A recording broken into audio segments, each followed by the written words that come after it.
untuk memotivasi membaca itu yang pertama ini sih Kak. Jadi Kakak harus tahu dulu ya KL ya. Kakak tuh mau baca tuh untuk buat apa gitu Kak ya. Jadi misalnya Kakak baca ini apa namanya baca suatu buku karena ya ini gampangnya lah Kakak dulu waktu masih sekolah atau kuliah kan kenapa Kakak bisa dipaksa baca suatu buku ya?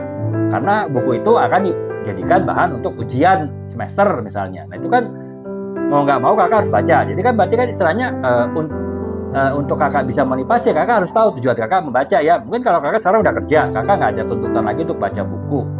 Nah tapi kan Kakak bisa cari motivasi lain kan. Kakak tidak bisa pakai motivasi baca buku itu karena karena mau dipakai ujian. Karena kan kalau udah kerja nggak ada ujian kan. Nah tapi kan dalam sebuah ketika Kakak akan ini apa namanya mungkin Kakak ada di promosi ya ke jabatan yang lebih tinggi ataupun Kakak dipindah mutasi ke bagian lain di kantor. Nah itu kan Kakak bisa jadikan itu motivasi untuk membaca ya. Nah contohnya ini Kak ya, ini kebetulan nih pas saya pasang di depan ini buku trade marketing. Jadi trade marketing itu ya kalau mungkin teman-teman yang bukan di marketing sales, jadi kalau di marketing apa di dalam marketing itu kan ada dua ya Kak ya, ada marketing.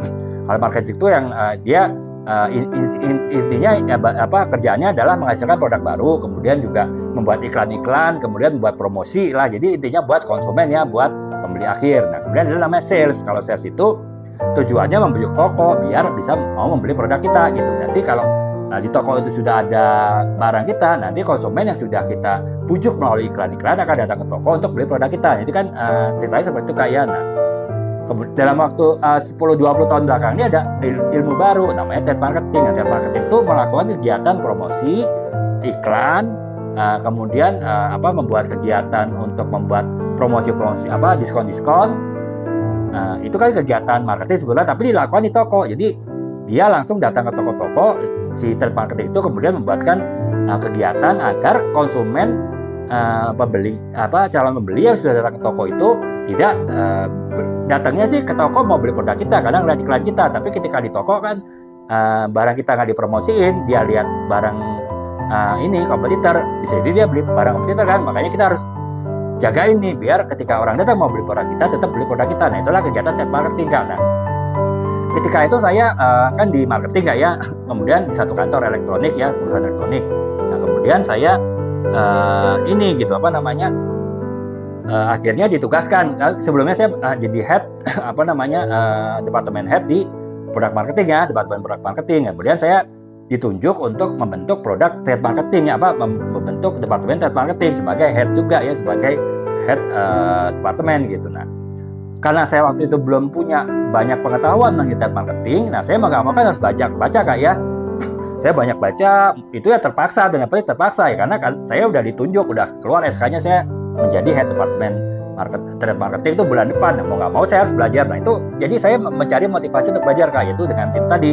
Karena saya harus memegang satu departemen baru yang saya kurang paham mengenai departemen itu, sehingga saya harus belajar gitu. Nah, akhirnya saya tidak hanya termotivasi untuk membaca saja, tapi akhirnya saya termotivasi untuk menulis. Jadi saya sekaligus tulis buku trade marketing karena sampai saat ini pun nggak ada buku trade marketing bahasa Indonesia Kak, semuanya bahasa Inggris ya. Jadi saya ingin memberikan ini nih bagaimana teman-teman lain yang ditugaskan ke trade marketing tapi kurang paham trade marketing, tapi bahasa Inggrisnya juga kurang bagus, tetap bisa punya bahan bacaan yang baik mengenai trade marketing. Makanya kan saya nulis dari apa yang saya baca di buku-buku trade marketing yang setelah saya baca ya, saya nulis buku dalam bahasa Indonesia untuk trade marketing. Jadi itu kayak itu tergantung dari motivasi. Motivasi itu tergantung Kakak harus menetapkan tujuan kenapa harus Kakak membaca gitu. Nah seperti saya membaca buku-buku trade marketing walaupun bahasa Inggris karena adanya hanya bahasa Inggris ya, karena saya harus bisa menjalankan tugas sebagai head trade marketing baru dibentuk gitu kan. Nah itu saya motivasi diri saya untuk tujuan itu. Maka akhirnya saya memotivasi diri untuk membuat buku trade marketing dalam bahasa Indonesia. Supaya apa? Supaya nanti teman-teman lain di perusahaan lain mungkin yang sama kejadian seperti saya ditunjuk untuk megang trade marketing, untuk mengelola trade marketing, tapi nggak paham trade marketing itu, punya bahan bacaan bahasa Indonesia dan bahasa yang mudah gitu. Kalau bahasa Inggris kan udah selain bahasanya Inggris, kebetulan buku-bukunya berat ya, jadi bacanya juga agak susah gitu. Jadi itu ya Kak ya, intinya Kakak harus punya tujuan gitu.